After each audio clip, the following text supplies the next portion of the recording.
વેરાવળમાં કોંગ્રેસનું ઉગ્ર વિરોધ પ્રદર્શન રેલી સ્વરૂપે કોંગ્રેસ કાર્યકરો ભાજપ કાર્યાલય પહોંચ્યા હતા। જિલ્લા કોંગ્રેસ પ્રમુખ પૂંજા વંશની આગેવાનીમાં વિરોધ કરાયો હતો। ભાજપ કાર્યાલય સામે સૂત્રોચ્ચાર સાથે પ્રદર્શન। પોલીસે 50 જેટલા કોંગ્રેસના આગેવાનો કાર્યકરોને ડિટેન કર્યા હતા। સત્યમે જયતેના નારા સાથે લોકશાહી બચાવવાનો વિરોધ કર્યો છે। સોનિયા રાહુલ ગાંધી સામે ઈડી કાર્યવાહી રાજકીય બદઇરાદાથી કરાઈ હોવાનો આક્ષેપ છે। અદાલતે કહ્યું છે કે આ મામલામાં કોઈ કેસ બનતો નથી। સરકારી એજન્સીઓના દુરુપયોગના આક્ષેપ સાથે મોદી સરકાર સામે વિરોધ છે કે સિંગુદતી સાથે મહેશ વાજા સોમનાથ। ભાજપ સરકાર દ્વારા વિરોધ પક્ષના નેતાઓની સામે ઈડીના નામે અને ઈડીને આગળ કરીને નેશનલ હેરાલ્ડ કેસની અંદર સોનિયા ગાંધી અને રાહુલ ગાંધીની વિરુદ્ધની અંદર 6 વર્ષથી જે કેસ કરી અને વિપક્ષના નેતાઓને માનસિક રીતે હેરાન પરેશાન કરવા માટે ઈડીનો જે ઉપયોગ કરવામાં આવ્યો અને ઈડી દ્વારા જે કેસ દાખલ કરવામાં આવ્યો એ દિલ્હીની કોર્ટે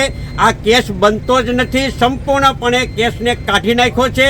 એટલે સાબિત થઈ ગયું છે કે ન્યાયપાલિકાની અંદર આ કેસ બનતો ન હોવા છતાં સોનિયા ગાંધી અને રાહુલ ગાંધી અને વિરોધ પક્ષના નેતાઓને ટાર્ગેટ કરીને જે હેરાન પરેશાન કરવા માટે જે કરવામાં આવ્યું છે અને જે ન્યાયપાલિકાએ જે જજમેન્ટ આપ્યું છે એ જજમેન્ટમાં સત્યનો વિજય થયો છે અને સત્યનો વિજય થયો ત્યારે આજે ગીર સોમનાથ જિલ્લા કોંગ્રેસ પરિવાર દ્વારા ભાજપના કાર્યાલય સામે સત્યમેવ જયના નારા સાથે પદયાત્રા કરીને એનું વિરોધ પ્રદર્શન કરવામાં